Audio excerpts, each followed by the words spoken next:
Well, good morning. I got done doing the tune-up on my Focus. Now it's time to do the tune-up on my wife's Ford Edge. This is a 2015 Ford Edge. It has the 2.0 liter engine, turbo boost. And I don't want to get too technical with a lot of these things. Some of this work you might be able to do it yourself, but mostly I want to explain how certain things work and what certain things you can keep an eye on yourself easily. So first off, I want to show you under the hood. I'll bring up a close-up. Okay, so here's a close-up under the hood. I've already opened it up. Starting from left to right, over here you'll see this is the radiator overflow tank. Anyway, you'll see on the lid it has yellow. That means this is something that you can check. You don't want to open up the system when it's hot, but this part is not pressurized, it's vented.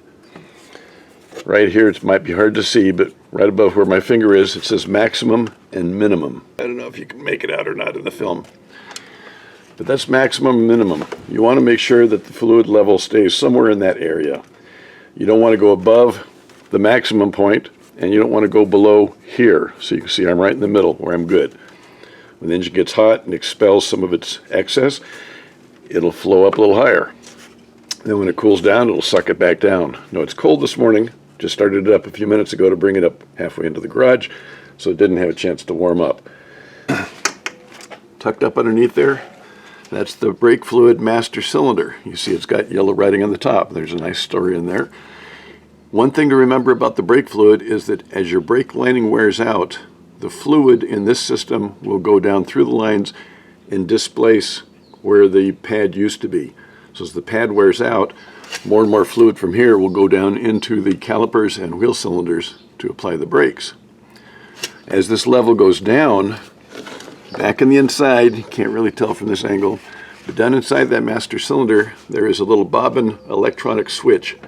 When the fluid gets to a certain level low, it'll make the light come on your dashboard that says brake. It'll have some kind of a symbol about brakes. And that lets you know that the brakes are wearing out. In this case, we have a transmission. If you look down in there, you'll see a little yellow cap. Twist and pull and that cap will come off. That's actually a vent for the transmission. You can use that to put transmission fluid in. But in this model, we have what we call a sealed unit. The transmission does not have a dipstick. Some of you might be asking that, well, where's the dipstick for the transmission? If you have a dipstick, you want to make sure that your car is perfectly level ground and at operating temperature. Don't do it when it's cold. There's a big difference in the transmission fluid level between cold and hot. Up here in the middle, you'll see two yellow caps. This is to check the engine oil level. Once again, you want to be on level ground when you're checking that, and it should be warm engine. And then over here is where you put the oil in. And you'll notice not only does it have a little sign of an oil can to let you know that's oil fill, but it also tells you what type of oil to put in this case SAE 5W30. And if you'd like, please like and subscribe. I need some coffee.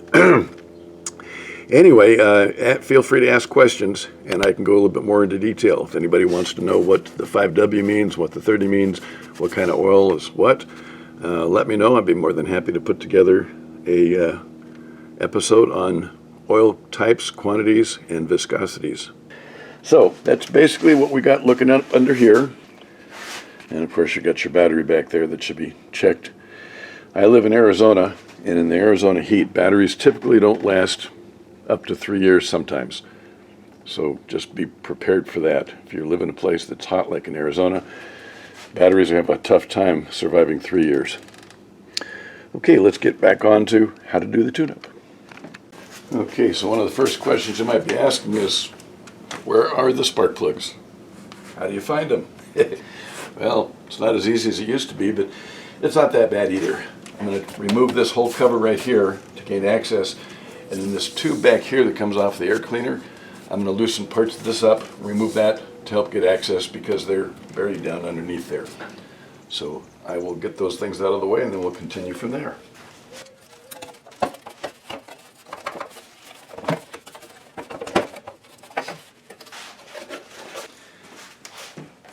Each cylinder has its own coil, so try to point these out and you can see where the electronic wiring comes to each one.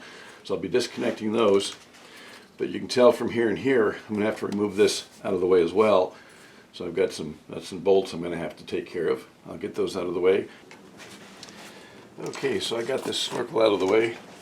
What I had to do is I had to loosen up the screw here so I could pull it from here. Disconnected this. This I had a hard time with, so I decided to leave it on for now. I didn't want to take a chance on breaking the plastic because it might be getting brittle. And I disconnected, loosened the hose clamp from the lid of the air cleaner, and then disconnected this from the hole in the back. And now this is flexible enough that I can move it out of the way. And now I can get to all 4 of my coils, remove those, and then pull them up. There'll be boots and springs attached to them, and then the spark plugs. Oh, one other thing I forgot to mention before we get too further along. I'm going to blow this out. Now, some of you might not have an air compressor and have the ability to do it, but if possible, try to blow this area out, because as you open these up, you're going to expose the holes that go down to where the spark plugs are sitting. And especially when you have the spark plugs out, you want to make sure that nothing in the way of debris gets dropped down into those holes, because that can scar up the cylinder on the inside.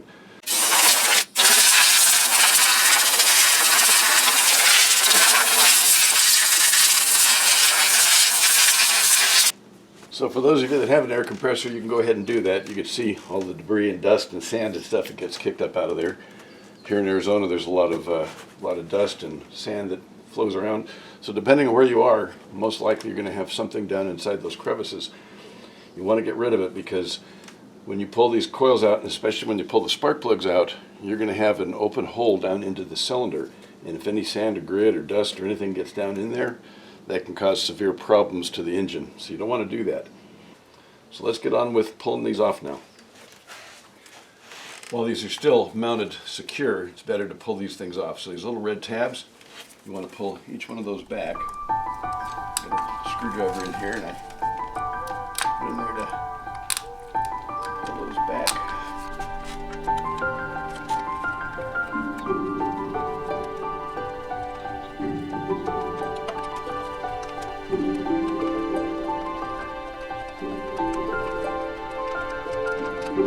Let's go ahead and pull these on up so you can see what these look like. A twist and a tug. Pull it out.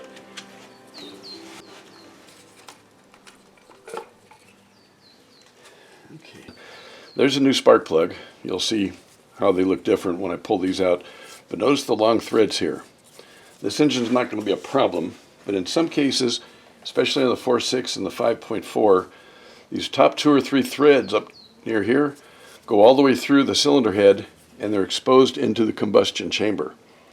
And after 100,000 miles or so, you can imagine a lot of carbon that builds up around those threads, makes them kind of difficult to pull out. So as you're trying to unthread them, those carbon, we'll call them like a carbon rock buildup, doesn't want to come through the threads nice and neat.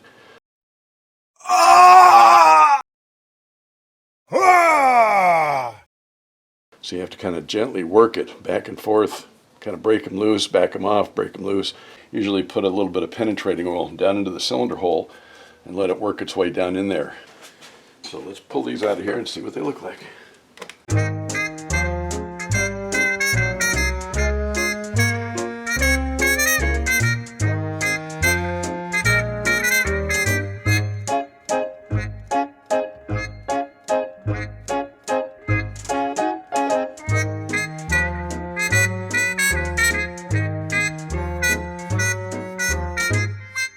It was a little tight coming out, which concerned me a little bit, but it came loose. You can see how hot it has been in this period. Inside here there's copper wiring, and then it comes up with a platinum tip on the top that used to be copper, but now they're going with platinum tip, and this is iridium, different types of metals. You can see how tiny that is, but actually that doesn't look too far from what a new one looks like. But you can tell from the discoloration here how hot this has been. The inside workings are pretty well worn out. Same thing with the coil spring that you'll see inside of the boot.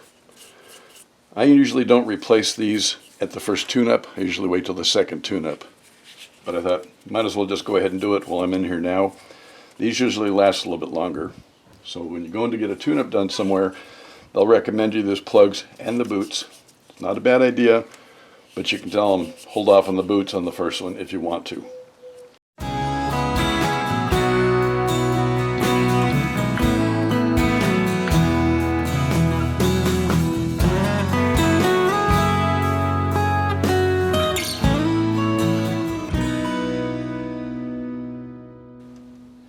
appears to be about the same condition. Again, you can see the discoloration. You might notice on the tip of this one, the one that I just pulled out, there's a little red dot. That dot means it's original. The spark plugs from the factory on almost all makes will put a little colored dot on the top. That makes it easy for a technician when he pulls the plug wire, look down on it and he can tell if those are original or not. You know, because I got these two holes exposed, I'm going to go ahead and put the new spark plugs in there now to prevent anything from falling down in there. Down inside here, they will have a little rubber grommet that helps to hold onto the spark plug. So when you're holding it upside down like this,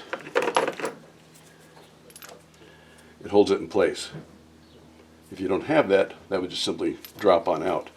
And you want to be careful because if that drops down and hits something metal, it's going to close up that gap. Speaking of that gap, these come from the factory already pre-gapped, so unless they've been dropped or something, they're ready to go as they are.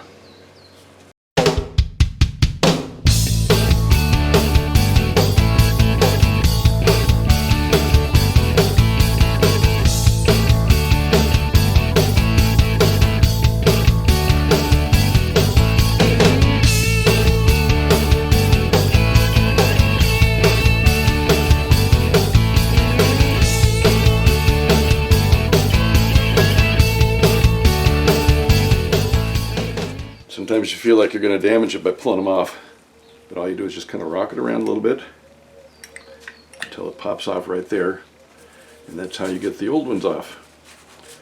Now to put the new ones on, just reverse that process. Put it in the middle where make sure that you're going under that spring. Give it a little bit of a twist, and there you go. Let's do another one, in case you didn't believe how easy that was. Put it in so that the spring goes in the middle there, and then just give it a little twist. Those two are ready to go. I think I mentioned it when I was doing the Focus, but I went to rockauto.com, picked up the spark plugs and the coils. Just about any part you want for any kind of car you can think of, if you go to rockauto.com, you'll find some really good prices. Putting the spark plugs back in, I've got them in, I'm ready to tighten them down. How tight should I make these? That's a good question. A lot of it depends on whether it's a cast iron cylinder head you're putting it into, or if it's an aluminum head. If it's a tapered, where the threads finish and it comes up to meet the cylinder head, if it's tapered such as this one, and if there's no little metal gasket there, that means it's tapered, basically. If you look real close, you can see a little bit of a taper to that.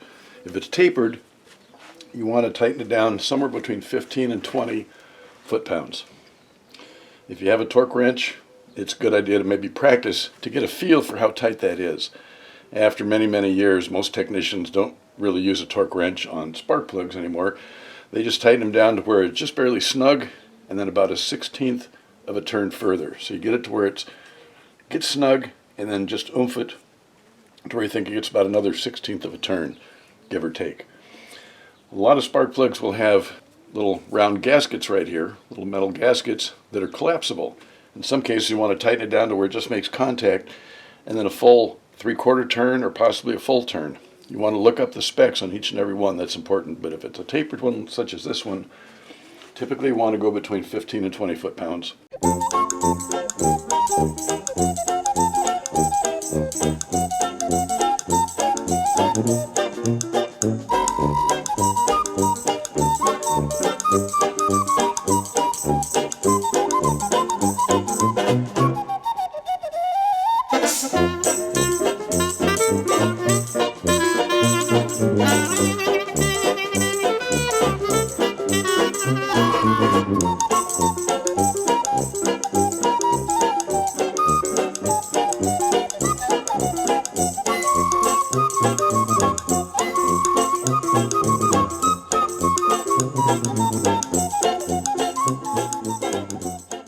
So that's it. Spark plugs are all in there. Part's easy. Put the coils back in there, put the bolts back in, tighten them down, secure. Those only go about 8 to 10 foot-pounds, not as much as the spark plugs. And then after that, I just got to make sure to get all the wires and connectors back where they belong. One nice thing I like to do is a lot of times I'll take a snapshot or two with my phone of where everything is. So when I'm all done, I can look at that picture on my phone and say, here's where this goes, here's where that goes. So let's go ahead and put these back together now. As you put these back in, you'll feel it going over the head of the spark plug, and just push it on down, a little rock and roll, push it down in there. So that little bit of a twist can help. Line up the hole where the bolt's going, and then the bolt will do the rest for you.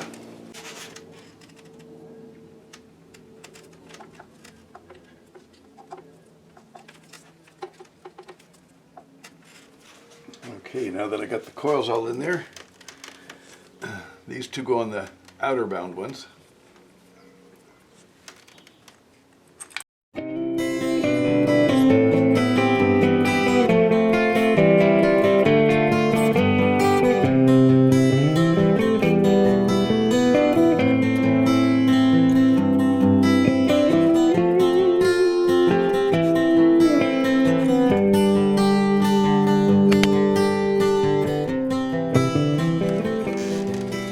Okay, I've got all those in. Now that they're solid, I can go ahead and plug these wires back in. These just simply push in, and then I'm going to push that red tab back in. That locks them in place.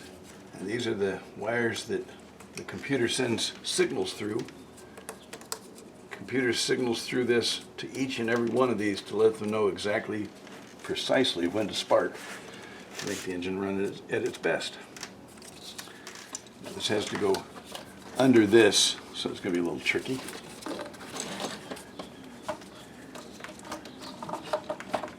And readjust the camera so you can see what I'm doing. First thing I want to do is I want to get it connected back here again. So I push and twist until it comes up against that shoulder. Once I've got that in, I can put this hose back on. And it's got a little clamp too. You don't want to forget the clamp. As I squeeze these tabs, it expands the whole thing, and I can put it forward, lock it in place. There we go. This is already there. This just simply snaps back in. So I've got a bolt that I've got to put in there for this grommet. This back here is already out of the way. So I'm double checking, making sure everything looks good. And once again, as I mentioned before, sometimes if you take a picture with your phone, camera on your phone, of several angles, kind of get a feel for where everything is, and then you make sure everything's back in the right spot by taking a look at your pictures. And when you put these back on, make sure to slide that red dot, slide forward. That helps lock those in place. Now, as long as I got the air cleaner top off, I'm going to take a quick look at the air cleaner.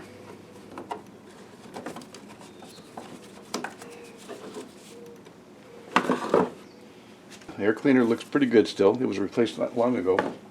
But I'd like to show you something else. Down inside the box, you see that there's some debris.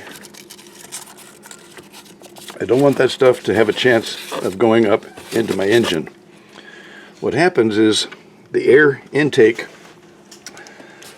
this here is the air intake. Air comes in through this way. Let me show you a little bit better. Air comes through this way, comes down here, through the side, comes down inside here, and then it gets filtered as it comes up through the filter, so the debris stays down there, and then the clean air ends up going in through here. Very important that that stays clean, so I'm going to blow this out. I'm going to put my hand over that. I'm going to blow this out to keep that clean.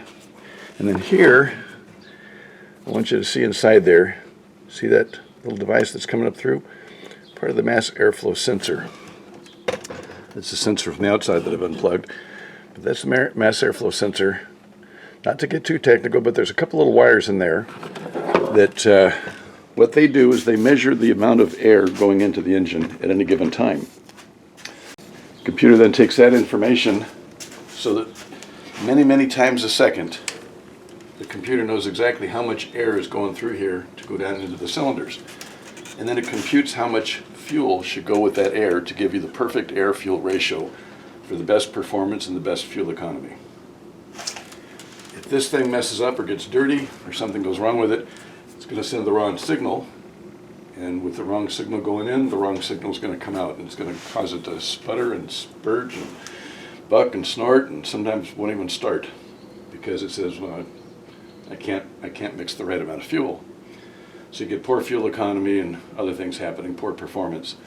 And sometimes we found where there's a little tiny bug. I'll show you a picture of one, courtesy of one I got off the internet. There's a little tiny bug that got stuck in between those wires, caused it all kinds of havoc. All it took to fix that car was to remove the bug. You can also use a special cleaner, but you got to be careful what kind of cleaner you use. You don't want to take a brush to it because those tiny little wires are very delicate. They've got a chemical coating on them that helps them to do their job. And if you remove that coating, it can't do its job very well. So just another quick point. So I'm going to go ahead and blow out that stuff that's in there. Good thing is that stuff got caught by the filter, did not go into the system.